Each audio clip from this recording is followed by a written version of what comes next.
Friends, welcome to Kavitha சமையலறை. இன்றைக்கி நம்ம பார்க்க போகிற ஸ்பெஷல் ரெசிபி ரொம்ப சுவையான இடியாப்பம். இங்கே கோயம்புத்தூர் சைடு கொங்கு மாவட்டங்களில் ரொம்ப ஃபெமிலியராகவும் ஸ்பெஷல் டிஷ்ஷாகவும் இருக்கிற இந்த இடியாப்பம் இங்கே செந்தகை அப்படின்னு சொல்லுவோம். ரொம்ப ஒரு அருமையான டிஷ்ஷுங்க இது. புழுங்கல் அரிசியை ஊற வச்சு ஃப்ரெஷ்ஷாக மாவாட்டி அதை வேக வச்சு அதுக்கப்புறம் அதை மெஷினில் சேர்த்து நல்லா பிழிஞ்சு எடுத்து செய்யக்கூடிய இடியாப்பம் ரொம்ப ரொம்ப சுவையாக இருக்கும். அதுவும் தேங்காய் பாலோடலாம் சாப்பிட செம்ம டேஸ்ட்டாக இருக்கும். தேங்காய் பாலோடவும் சாப்பிடலாம், இல்லை விதவிதமாக தாளித்து சாப்பிடலாம். நல்ல கடலைக்கறி, மட்டன் சிக்கன் கிரேவி, குருமா, இது இப்படி எதோட வேணாலும் வச்சு சாப்பிட்லாங்க. ரொம்ப ரொம்ப நல்லாயிருக்கும். ரொம்ப ஒரு அருமையான டிஷ் இது. ஸோ அந்த ரெசிபியை உங்களோட ஷேர் பண்ணிக்க போகிறேன். வாங்க, எங்கள் ஊர் ஸ்பெஷல் டிஷ்ஷான சந்தகை, அதாவது கோயம்புத்தூர் ஸ்பெஷல் இடியாப்பம் எப்படி பண்ணுறதுன்னு பார்க்கலாம் வாங்க.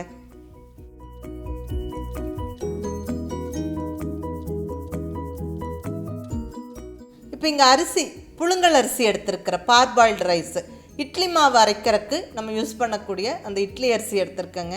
3 டம்ளர் அரிசி நான் அளந்து பாத்திரத்தில் போட்டுடுறேன். இதை நல்லா ஒரு 2-3 வாட்டி கழுவிட்டு ஊற வச்சிடணும். 3 to 4 மணி நேரம் மினிமம் ஊறணும். இப்போ நல்லா ஒரு 4 மணி நேரம் அரிசி ஊறி ரெடியாக இருக்குது. இதை நம்ம மிக்ஸி ஜார்லேயோ கிரைண்டர்லேயோ சேர்த்து நல்லா ஃபைனாக அரைச்சிடணும். நான் நிறைய அரிசி இருக்கிறங்காட்டிக்கு கிரைண்டரில் சேர்த்து அரைக்க போகிறேன். இங்கே நம்ம அரிசி மட்டும்தான் அரைக்கிறோம் ஊற வச்சு, வேறு எந்த விதமான பருப்போ எதுவும் சேர்த்துக்கல. வெறும் ரைஸை மட்டும் நல்லா ஃபைனாக அரைச்சிடணும். பாருங்கள், இந்த மாதிரி நல்லா நைஸாக அரைச்சிக்கணும். ரொம்ப கெட்டியாக அரைக்க வேண்டாம், கொஞ்சம் லூஸாக இருக்கிற மாதிரி அரைச்சிக்கோங்க. அப்போ வேக வச்சு புளியறதுக்கு ஈஸியாக இருக்கும். இப்போ ஆல்மோஸ்ட் மாவு நல்லா அரைச்சாச்சுங்க. இப்போ இந்த ஸ்டேஜில் மாவுக்கு தேவையான உப்பு கிரைண்டர்லேயே போட்டு விட்டுடலாம். ஸோ நல்லா ஈவனாக கலந்துரும். அவ்வளோதான், நம்மளுக்கு அரிசி மாவு ரெடி. இப்போ இது இட்லி பானையில் வச்சு ஆவியில் வேக வச்சு எடுத்துடலாங்க. இங்கே இட்லி பானையில் தண்ணி வச்சாச்சு. இப்போ இட்லி தட்டில் கொஞ்சமாக எண்ணெய் தடவி விட்டுட்டு மாவை ஃபில் பண்ணி விட்டுறலாம். நல்லா அந்த குழிகளில் நிறச்சி விட்டுறலாம். நல்லா தண்ணி கொதித்து வந்ததுக்கப்புறம் இந்த இட்லி தட்டுகளை நல்லா நிறச்சி உள்ளே எடுத்து வச்சு மூடி வச்சு ஒரு 10 நிமிஷம் நல்லா வேக வச்சு எடுத்துடலாங்க.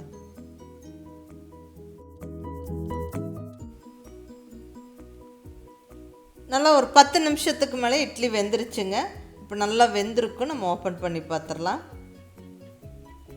இட்லி நல்லா வெந்துருச்சு. இப்படி ஒரு குச்சி வச்சு குத்தி பார்க்கும்போது அது ஒட்டாமல் அவ்வளோதான், நம்மளுக்கு இட்லி ரெடி. இப்போ இதை சூடாக எடுத்து நம்ம பிழிஞ்சிடணும். ஆற விட்டு பிழிஞ்சோம்னா ரொம்ப டைட்டாக இருக்கும். ஏன்னா இது வெறும் அரிசி மாவு இல்லைங்களா.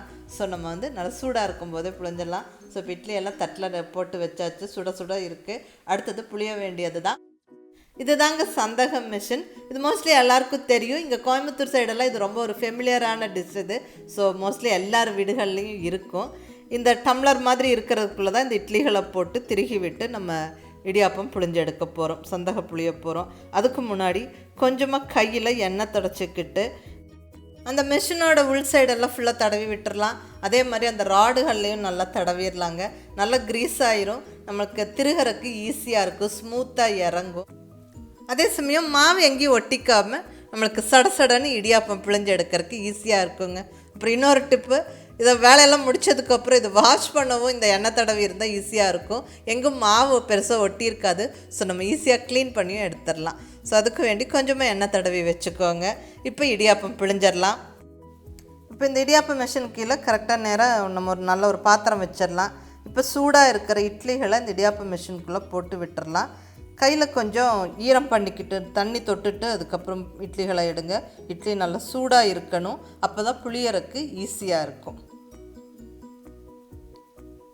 இந்த மாதிரி தான் உள்ளே அந்த ராடை அப்படியே கரெக்டாக விட்டு மேலே இருக்கிற இந்த ரிங்கை சுற்றி விடணும். அவ்வளோதாங்க, அழகாக நம்மளுக்கு இடியாப்பம் அப்படியே வருது பாருங்கள். சந்தகசமா ஜம்முன்னு ரெடி ஆயிடுச்சு. இதை அப்படியே எடுத்து சாப்பிட வேண்டியது தான். அதுவும் நல்லா தேங்காய் பாலோடு சாப்பிட்டா ஆஹா சூப்பராக இருக்குங்க. இட்லி அது தீர மறுபடியும் ஃபில் பண்ணி விட்டு அப்படியே புழிஞ்சிட்டே இருக்க வேண்டியது தான். எப்போ இந்த சந்தகம் செஞ்சாலும் எனக்கு என்னோடய ஸ்கூல் டேஸ் ஞாபகம் வருங்க. சின்ன பொண்ணாக இருக்கும்போது எங்கள் வீட்டில் இதுக்கு ஒரு போட்டியே நடக்கும். ஒரு விளையாட்டாக இருக்கும். நான் தான் சுற்றுவேன், நீ தான் சுற்றுவேன், போட்டி போட்டுட்டு சுற்றுவோம். ரொம்ப ஒரு ஜாலியாக இருக்கும். இது எங்களுக்கு ரொம்ப பிடிக்கும். எங்கள் அம்மா இது செய்கிறது ரொம்ப நல்லா செய்வாங்க. எனக்கு இது ரொம்ப பிடிச்ச ஒரு டிஷ் இது. ஸோ சூப்பராக ஜம்முன்னு நம்மளுடைய சந்தகை ரெடி ஆயிடுச்சு. அவ்வளோதான், இதை அப்படியே எடுத்து சாப்பிட்லாங்க. இந்த சந்தகையோட தேங்காய் பால் பெஸ்ட்டு காம்பினேஷனாக இருக்கும். நல்லா தேங்காய் உடைச்சி திருகி பால் எடுத்து அதில் கொஞ்சம் சர்க்கரை ஏலக்காய் தூள் போட்டு கலந்துக்கிட்டு இந்த சந்தகையோடு கலந்து சாப்பிட்டா செம்மையாக இருக்குங்க. அதுவும் டிஃபன் பாக்ஸஸ்க்கு தாளித்து எடுத்துக்கிட்டால் ரொம்ப நல்லாயிருக்கும். என் பையனுக்கு இந்த சந்தகை தாளித்தா ரொம்ப பிடிக்கும். ஸோ ஒரு அருமையான டிஷ்ஷு. அந்த ரெசிபியை உங்களோட ஷேர் பண்ணிக்கிட்டேன். உங்களுக்கும் பிடிச்சிருக்குன்னு நம்புகிறேன். பிடிச்சிருந்தால் லைக் பண்ணி ஷேர் பண்ணி கமெண்ட் பண்ணுங்கள். கவிதா சமையலறையை சப்ஸ்கிரைப் பண்ணி என்னோடய மற்ற ரெசிபிஸும் வீடியோஸும் பாருங்கள். தேங்க்யூ.